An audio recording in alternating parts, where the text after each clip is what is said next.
चाहूंगा कि आप अपनी जो एनालिसिस है घटक के सिनेमा के बारे में, और जो हम शुरू से बात कर रहे हैं कि आज के दौर में उस सिनेमा को लगातार याद करना, घटक को याद करना और याद रखना क्यों जरूरी है, इस पर आप अपनी राय दें।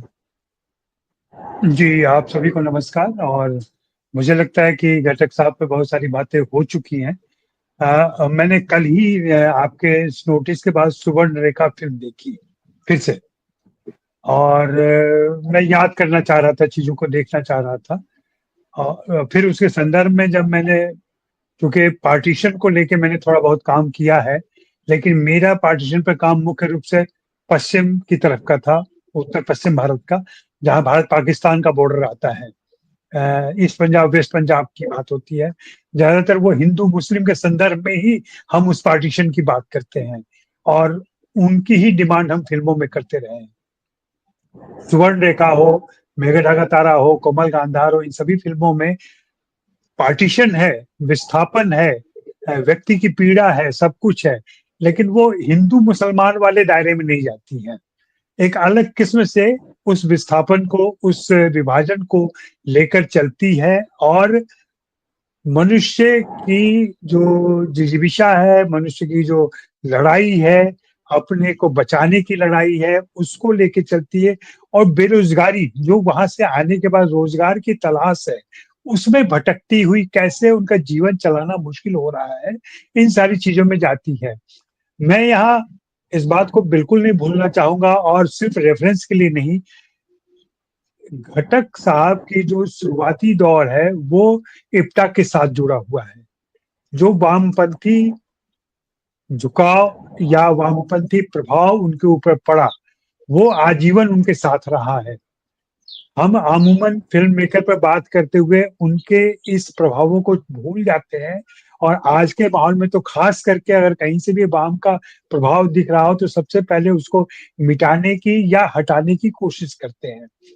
लेकिन तब तक आप घटक को अच्छी तरह नहीं समझ सकते, जब तक इस प्रभाव को और उस समय के आंदोलन को, उस समय के वामपंथी आंदोलन के प्रभाव को के संदर्भ में नहीं देखते हैं चीज़ों को। तो ये प्रभाव घटक पर हमेशा रहा है। उनकी जो 3 फ़िल्मों की चर्चा, जो ट्रायलॉजी, पार्टीशन ट्रायलॉजी की बात हो रही है, मेरा मानना है कि उन फ़िल्मों को फिर से देखा जाना चाहिए, उन पर बाज़ाब्ता लिखा जाना चाहिए, और गौतम चटर्जी जैसे जो सुविज्ञ उनके दर्शक हैं, उनके द्वारा एक टिप्पणी आनी चाहिए, ताकि नए दर्शक, जो आज के दर्शक हैं, जो ज़्यादातर यूरोप के सिनेमा से या आजकल कोरिया और जापान के सिनेमा से प्रभावित हो गए हैं, उनको जानकारी मिलेगी कि हिंदी सिनेमा, ये अपने ऋत्विक घटक का सिनेमा किस तरह का सिनेमा है। सुवर्ण रेखा और उनकी दूसरी फ़िल्मों को देखते हुए भी ये हमेशा आपको ध्यान में रहता है कि वे भारतीय फ़िल्म की मेकिंग की जो शैली थी ना, जो मेलोड्रामा होता था, जो संयोग होते थे, फ़िल्मों के अंदर घटनाएँ घटती हैं, उनसे वो इनकार नहीं करते थे। फिर टैगोर का जितना अच्छा इस्तेमाल उन्होंने किया है, म्यूज़िक का जितना अच्छा इस्तेमाल किया है, कहीं भी वो अपने ट्रेडिशन से भागते नहीं हैं। उन सबको समाहित करते हुए जो उनका सिग्नेचर था, जिसको चर्चा बार-बार लोग कर रहे हैं कि जो ऑट्योरशिप होती है, वो किस तरीके से उनके अंदर है, और वो उन सबों को समाहित करते हुए चलते हैं। यहाँ वे निश्चित रूप से सत्यजीत रे से कहीं आगे चले जाते हैं। यह अलग बात है कि सत्यजीत रे की स्थापना और सत्यजीत रे की पहचान विश्व स्तरीय है, और उनको हम स्वीकार कर चुके हैं।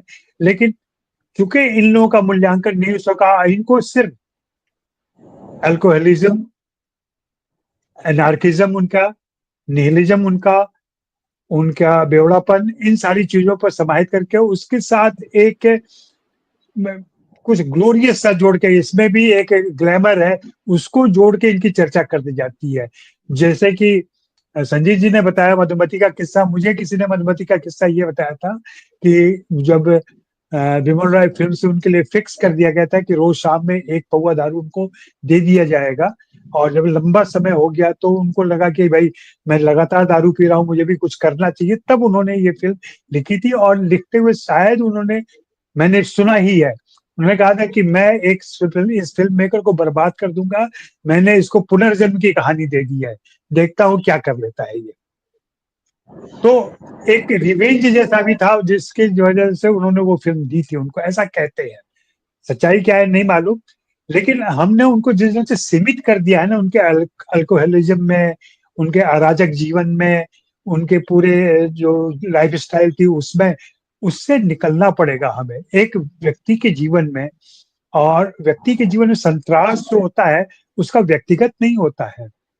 संजय जी से मैं आता थोड़ा सा अलग होऊंगा। जैसा कि उन्होंने कहा कि उसके व्यक्ति के अंदर ही रहता है वो विघटन, ऐसा नहीं होता है। ये विघटन बाहर से आता है, बाहरी दबाव से, जिन परिस्थितियों में उसको रखा जाता है, उन परिस्थितियों की वजह से उसकी मेधा बाधित होती है, और वो जब घुटता है तो उसके अंदर से ये चीजें निकल के बाहर आती हैं, या जो भी। लेकिन इसका बाहरी प्रभाव मस्ट है, जिसकी वजह से ऐसा होता है। और हम जानते हैं कि घटक के साथ ऐसा हुआ। घटक कुछ दिन तक फिल्मिस्तान में भी काम किए, मुंबई जब आए थे तब। लेकिन फिल्मिस्तान में भी उनकी जमीन नहीं जम सकती थी उनकी, क्योंकि उनकी सोच अलग किस्म की थी, उनकी फिल्म मेकिंग का स्टाइल अलग था, जहां पे भारतीय शैली का निर्वाह भी था और एक नया प्रयोग भी था। उनके फिल्मों में प्रयोग बहुत सारे दिखते हैं जो कि आता है। जिस संयोग और इन सारी स्वर्ण रेखा देखते हुए दो घटनाएं मुझे याद आती हैं, जो अचानक से लगता है कि ऐसा कैसे हो सकता है। फिल्म में जब अभिराम की माँ स्टेशन पर एक गिर के मर जाती है, जहां वो आता है और पहचानता है, अरे ये मेरी माँ है, लगभग 25-30 साल के बाद। दूसरा, जब इसकी बहन सीता गाने के लिए तैयार होती है कि किसी के लिए गाएगी, तो पहला मौका, पहला गाना जो गाती है उसका भाई ही आता है, जहां जिससे वो त्रस्त होकर के आत्महत्या करती है। तो ये ऐसे संयोग कैसे ले आते हैं और इसकी कैसे व्याख्या की जा सकती है, गौतम जी बताएंगे ज्यादा बेहतर तरीके से। जी। लेकिन ये जब ऐसी बातें आज की हिंदी फिल्मों में होती है तो कहते हैं यार कोई लॉजिक नहीं होता इन फिल्मों में, लॉजिक यहाँ भी नहीं बन रहा है। लेकिन आप फिल्में इस तरीके से बंध चुके हैं फिल्म की कठोर सच्चाइयों में, कि आप उसको आत्मसात करते हैं, आप उसको स्वीकार करते हैं और उसके साथ चलते हैं। मेरा मानना है कि जैसा कि मैं हमेशा से कभी कभी ऐसी बातें होती तो कहता हूँ कि उनकी शताब्दी वर्ष चल रहा है, तो इसमें दूरदर्शन को विशेष तौर पर उनकी फिल्मों का पुनरावलोकन करना चाहिए। इफी अभी चल रहा है, इफी में करना चाहिए था, नहीं हो पाया। लेकिन ये, और हम जानते हैं कि भारत सरकार का सूचना प्रसारण मंत्रालय विभिन्न राज्यों में इस तरीके की फिल्मों की एक्टिविटीज करता है। निश्चित रूप से उनको ऋत्विक घटक की फिल्मों को फिर से दिखाना चाहिए और आज के बिल्कुल। दर्शकों के साथ, आज के फिल्मकारों के साथ उनको जोड़ना चाहिए।